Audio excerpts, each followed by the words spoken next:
Bonjour, moi c'est Julien et aujourd'hui deuxième vidéo pour apprendre à jouer sur Warhammer Age of Sigmar 4ème édition et aujourd'hui on va s'attaquer aux règles avancées.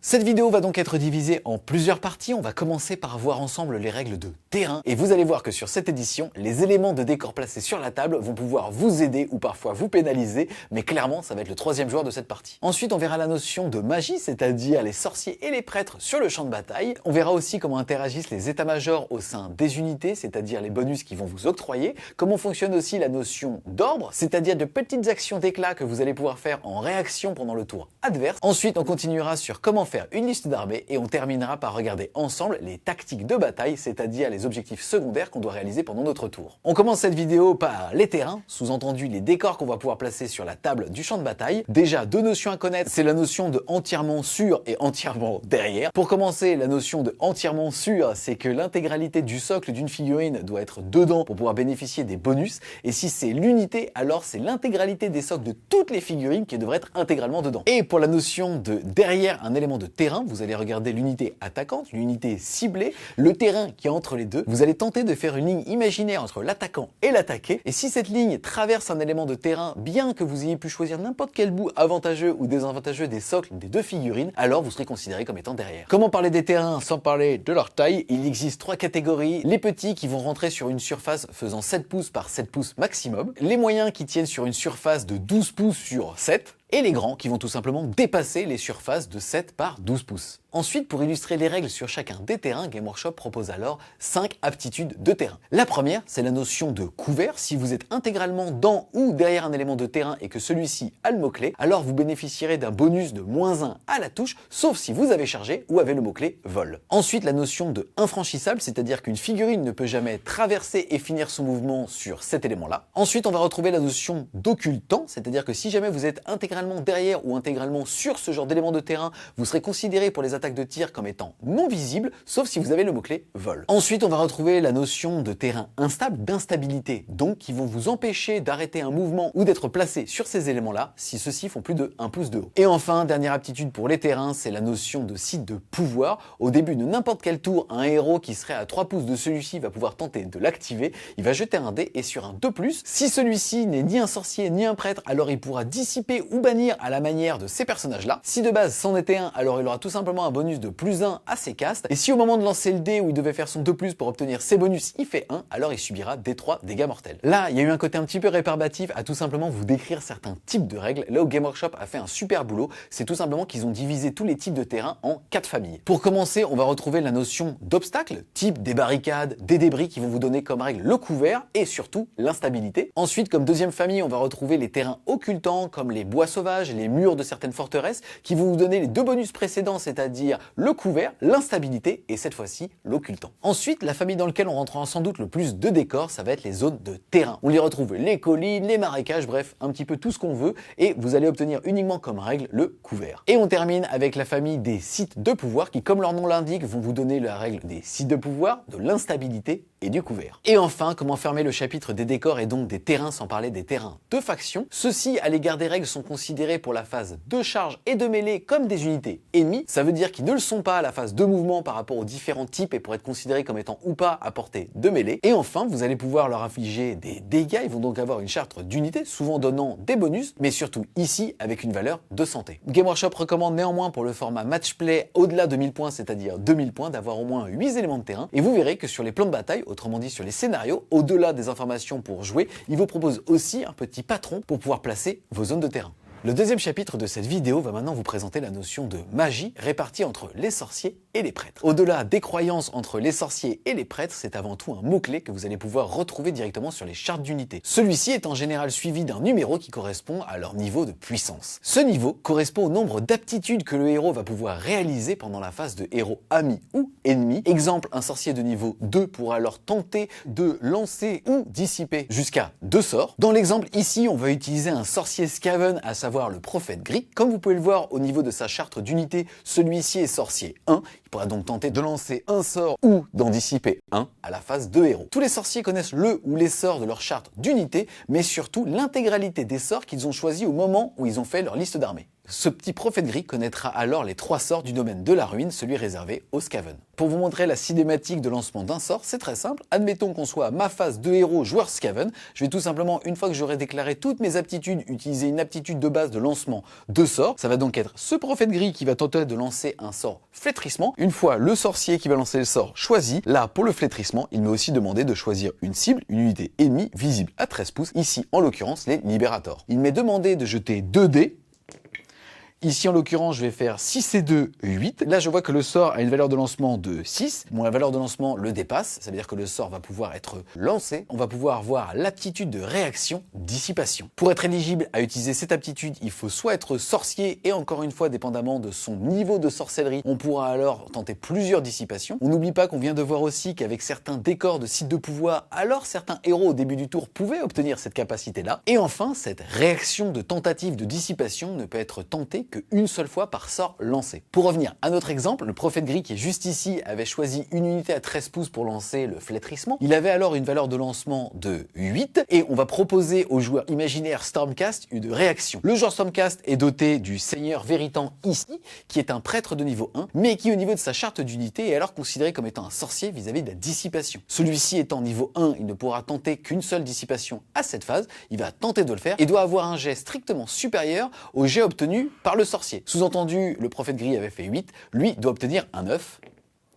Il ne va pas y arriver, la tentative de dissipation a échoué, on va donc pouvoir appliquer les effets du sort, ici des 3 dégâts mortels sur l'unité de Libérator, et ça fera 3. Donc l'unité va prendre 3 dégâts, ici chaque figurine est dotée de 2 points de santé, ça va faire un mort, et on va laisser un dégât actif au pool de santé de cette unité. Pour clôturer sur les sorts, utiliser la magie n'est pas sans risque, puisque si lors d'un jet de lancement, vous avez au moins 2 dés qui ont un résultat de 1, alors vous ferez ce qu'on appelle un fiasco, le sort quoi qu'il arrive ne passera pas, le sorcier en l'occurrence ne pourra pas tenter de lancer de nouveau sort sur cette phase-là, et en plus de ça, il subira des 3 dégâts mortels. On passe maintenant aux prières, on change de camp et je deviens un Stormcast éternel.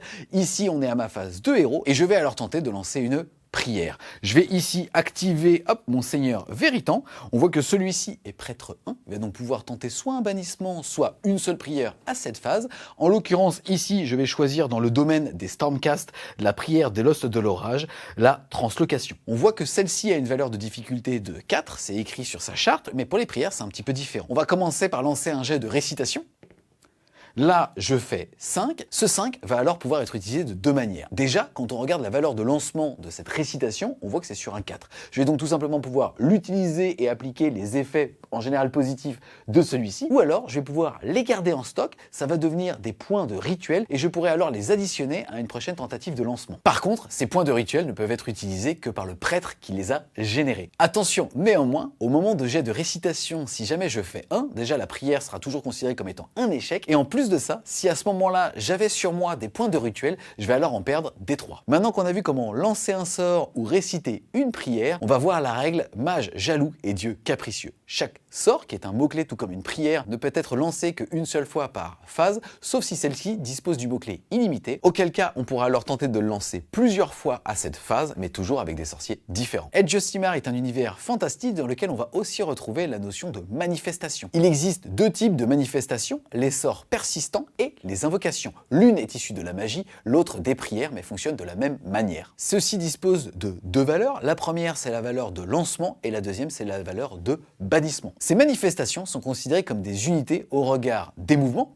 quel que soit leur type, et aussi de leur portée de mêlée. On peut donc les charger à partir du moment où le mouvement de charge nous met à 1/2 pouce 2. Si ceux-ci sont équipés d'armes de tir ou d'armes de mêlée, ils vont pouvoir les utiliser pour des aptitudes de base d'attaque dans les bonnes phases. Ces manifestations sont considérées comme des unités au regard des mouvements. Elles vont elles-mêmes avoir une portée de mêlée de 3 pouces comme unité habituelle, et on va aussi pouvoir potentiellement les charger si lors d'un mouvement de charge, une unité ennemie est capable de se placer à 1/2 pouce d'elle. Si celles-ci ont une caractéristique caractéristiques de mouvement supérieures à 0, alors elles vont être capables d'effectuer des aptitudes de mouvement, mais on est considéré comme étant à portée d'aile que à la phase de charge et de mêlée. Pour mieux comprendre comment est-ce qu'on va alors interagir avec ces manifestations, deux choses à retenir. La première, si celle-ci n'a pas de valeur de mouvement, on va la considérer comme étant statique, et alors quand en phase de mouvement on voudra interagir avec, on considérera que même si on est à portée de mêlée, on peut la traverser et on peut tout simplement se déplacer librement, autrement dit pas besoin de faire un mouvement de type repli pour pouvoir s'en éloigner, alors que si elle a une caractéristique de mouvement, il faut la considérer comme une unité ennemie à part entière. Et c'est exactement la même chose pour la notion de setup, autrement dit une manifestation qui a une valeur de mouvement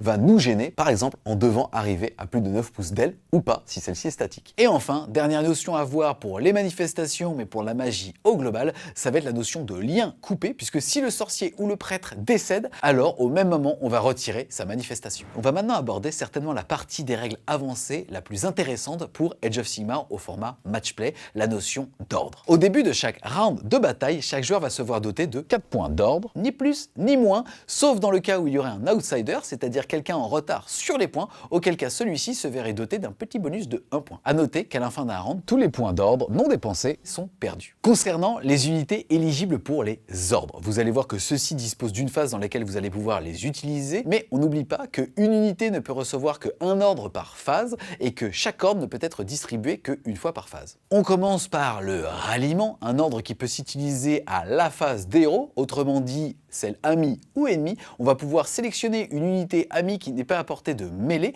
jeter 6 dés et pour chaque 4+, avoir un point de ralliement. Chaque point de ralliement va pouvoir être dépensé de deux manières. La première, faire un soin 1, autrement dit augmenter la santé de votre unité ou des figurines qui la constituent de 1, ou alors pour ramener des figurines à la vie décédées précédemment. Je vous rappelle aussi la notion de santé qu'on avait pu voir dans la vidéo des règles de base quand on lisait une fiche d'unité. En gros, la caractéristique de santé, c'est le nombre de points de vie des figurines au sein d'une unité. Et qu'à partir du moment où vous allez entamer la santé d'une nouvelle figurine dans cette unité, vous allez pouvoir la ramener. Deuxième ordre de la phase de héros, cette fois-ci utilisable uniquement à la phase de héros adverse, c'est l'intervention magique. Vous allez pouvoir choisir un héros ou un prêtre. Celui-ci va pouvoir tenter de lancer ou de réciter un sort ou une prière avec un malus de -1. On passe ensuite à la phase de mouvement, phase dans laquelle on va retrouver deux ordres. Le premier, ça va être le redéploiement, utilisable uniquement pendant la phase de mouvement adverse et va vous permettre de sélectionner une unité qui ne soit pas à portée de mêlée d'unité ennemie et de la faire se déplacer de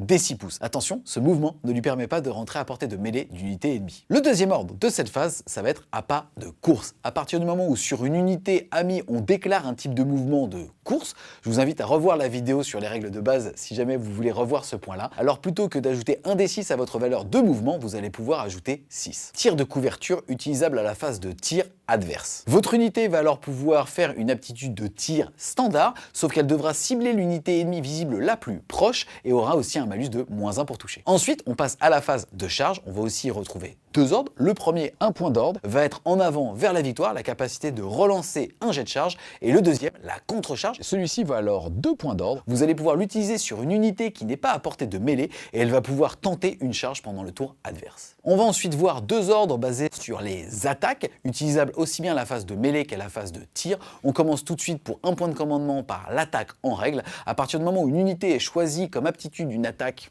de base, alors elle va avoir +1 pour toucher. Si on la compare maintenant à défense en règle, qui va être un ordre de réaction à partir du moment où on est pris pour cible, là d'avoir +1 à la caractéristique de sauvegarde jusqu'à la fin de la phase. Et enfin, on va découvrir ensemble une grosse nouveauté qui va complètement changer la géométrie des parties, c'est l'enfoncement, un ordre qui va s'utiliser à la phase de fin de tour. On va pouvoir sélectionner une unité amie qui a effectué un mouvement de charge à ce tour, ça veut aussi dire qu'il peut potentiellement avoir fait un ordre de contre-charge pour le faire pendant le tour adverse. On va pouvoir choisir une unité ennemie à portée de mêlée, ça nécessite donc qu'on soit à portée de mêlée.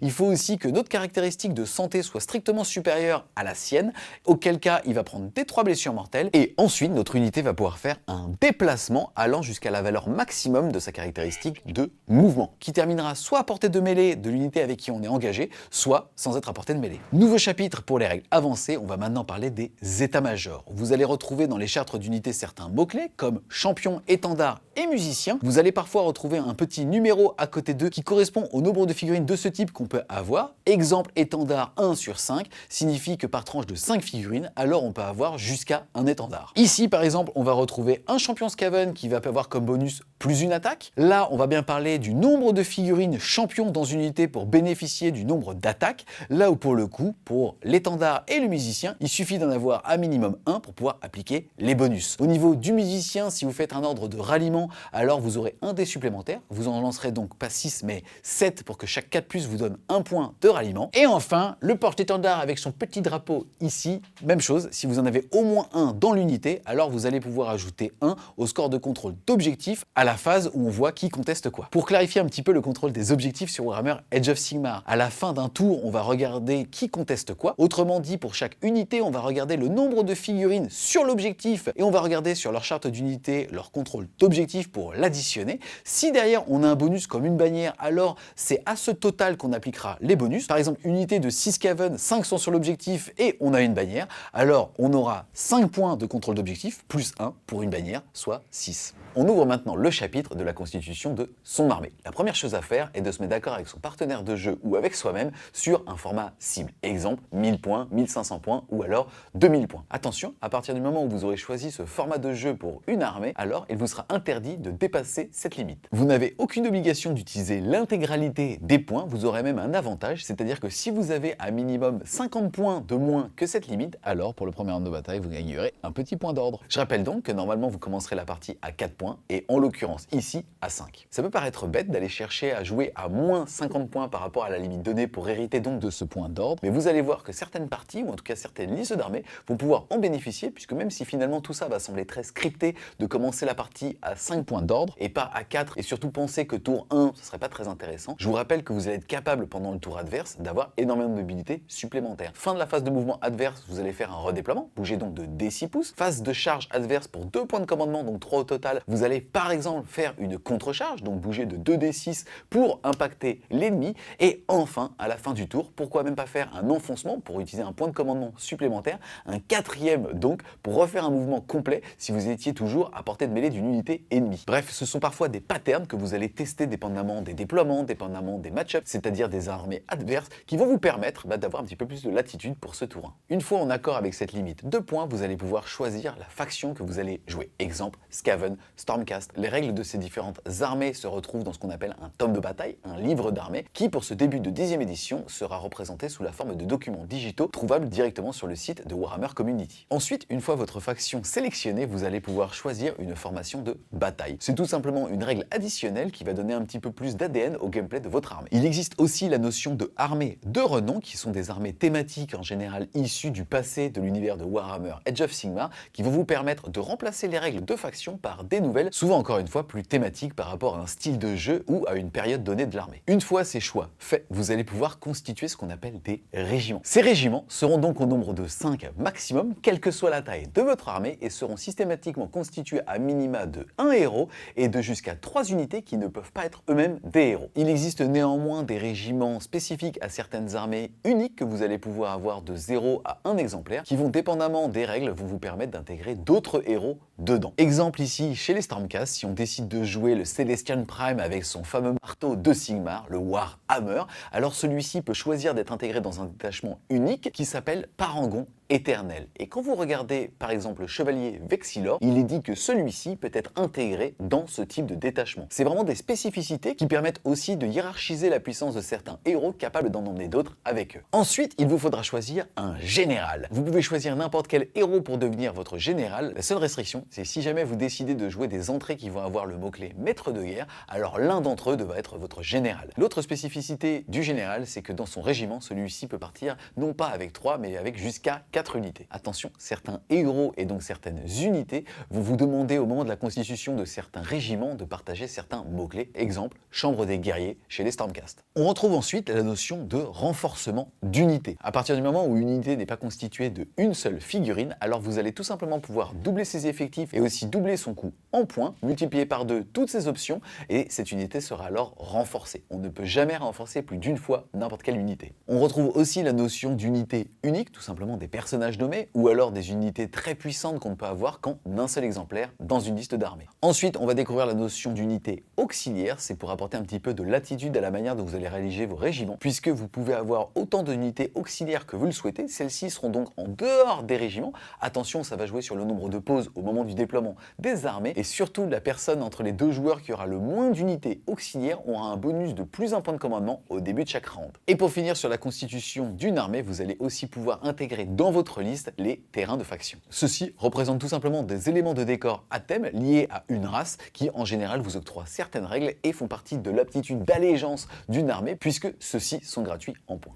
Et enfin, chapitre appelé touche finale au niveau des règles, à savoir les optimisations, c'est-à-dire l'assaisonnement des petits personnages. Puisque vous allez pouvoir sélectionner un trait héroïque, si vous en avez un trait par exemple de monture, et enfin un artefact de pouvoir. Petite précision, certaines aptitudes en général de certaines armées vous permettent de choisir plusieurs optimisations. Attention, ici une unité ne peut jamais avoir deux optimisations issues du même tableau, ça veut donc dire que vous choisirez des optimisations différentes au sein de la même famille mais sur des unités qui seront alors différentes, et il vous faudra ensuite choisir un domaine de sort. Pour l'instant c'est le début de l'édition, vous pouvez donc en général choisir que le domaine de sort qui est prévu pour votre faction, mais si jamais vous en disposez de plusieurs, alors vous aurez l'obligation que tous vos sorciers choisissent le même domaine, puisque, je le rappelle, mais tous les sorciers connaissent tous les sorts du domaine choisi. On va terminer cette vidéo en s'attaquant aux tactiques de bataille. On le rappelle, pour gagner une partie sur Warhammer Age of Sigmar, il ne suffit pas de table raser votre adversaire, il faut marquer des points. On va donc les distinguer entre les objectifs dits primaires, c'est-à-dire le contrôle qu'on va avoir sur le terrain à la fin du tour sur les différents objectifs. En général, dépendamment des scénarios,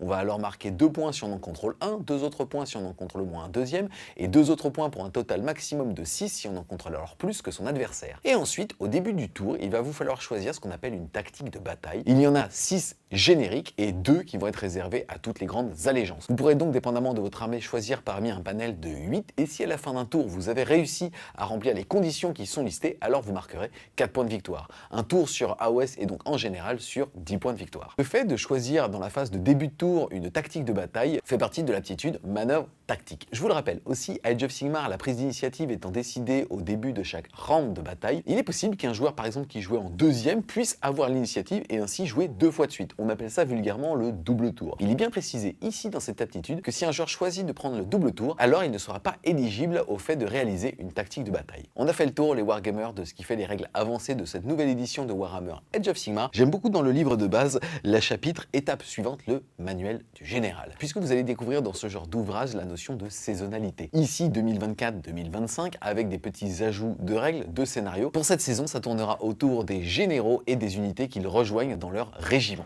Voilà, en tout cas j'espère clairement que vous avez aimé cette vidéo, que vous avez testé chez vous Age of Sigmar ou en tout cas que vous prenez plaisir à regarder nos rapports de bataille et tout le contenu qui tourne autour de notre passion. Si c'est le cas, n'hésitez pas à mettre un gros pouce bleu dessus, à commenter, à partager ces vidéos. Si vous voulez aussi supporter French Revolution, n'hésitez pas à aller faire un tour sur son Tipeee, le lien sera en description. Et moi je vous dis à plus les Wargamers.